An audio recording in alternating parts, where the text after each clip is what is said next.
Christmas is the most wonderful time of the year. Ready, set, go. Learn to do nothing. This is a tough one for me. I've spent my whole life trying to squeeze the most out of each day, each hour, each moment.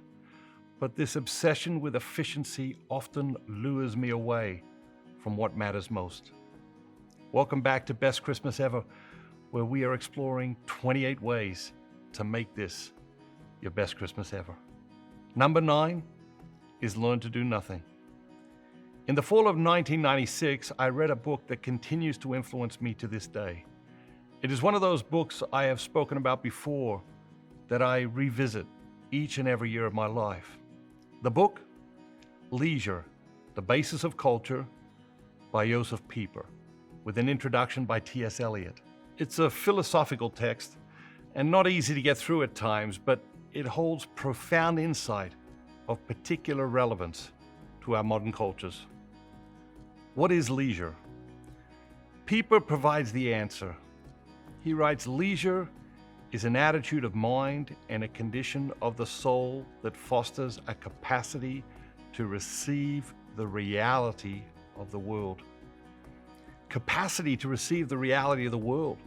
Wow. How often do we turn away from the reality of a situation because it is too much? We lack the capacity.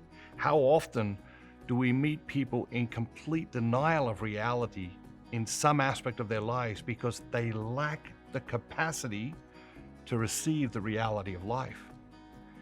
The enemies of leisure are what Pieper calls total work, what we would call working all the time, and lives of distraction.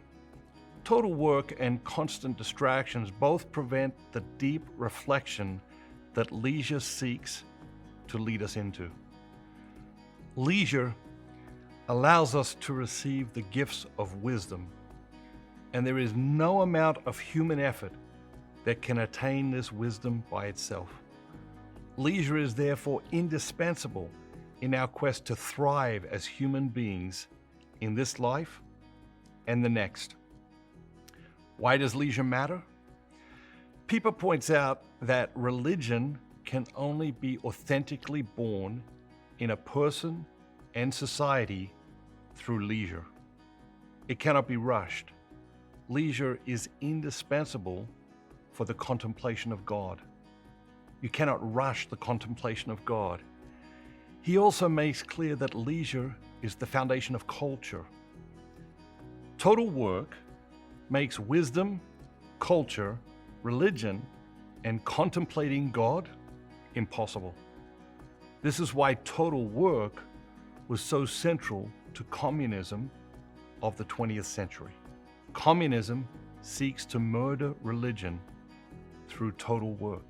In our own place and time, it seems we're imposing the condition of total work upon ourselves.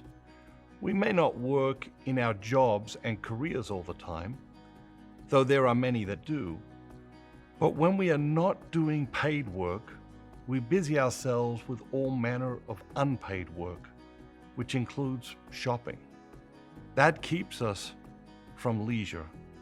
It is this leisure that is essential to our human flourishing. Psalm 48, verse 10, counsels us, "Be still and know that I am God." Pieper translates it as, "Have leisure and know that I am God." Have leisure and know God. Have leisure and grow in wisdom. Have leisure and grow to love more deeply. Have leisure and see the reality of the world as it really is. Josef Pieper was a great philosopher. He was also a prophet.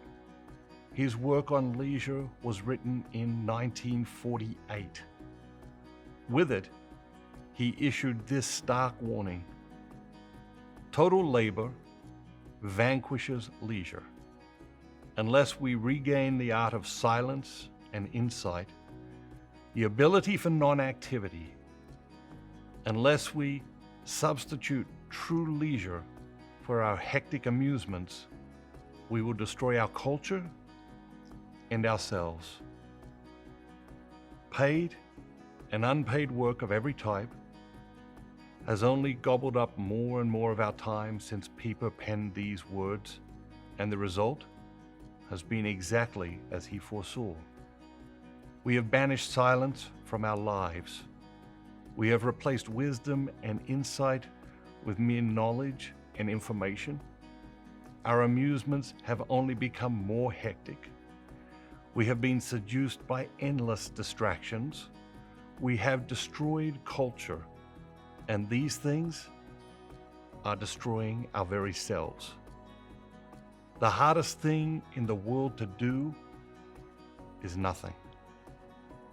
Leisure, reflection, basking in God's presence. This Christmas, learn to relax, learn to do nothing. Establish leisure as part of your daily routine. And of course, what we discover when we start doing nothing is that leisure, true leisure, is anything but nothing. It's time to refuse the madness of rushing around. Are you feeling inspired? That's great, but we're not done yet. It's not easy to have a great Christmas in a world where everyone is striving for what isn't worth having. Welcome back to 28 obstacles that will prevent you from having your best Christmas ever. Obstacle number 9 is lack of reflection.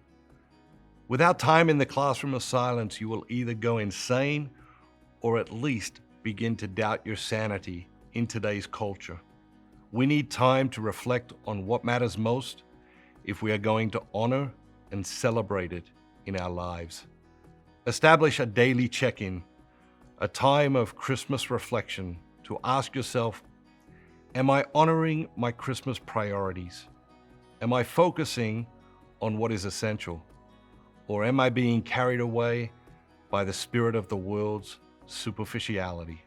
But remember, find your joy, guard your joy, follow your joy, not just happiness.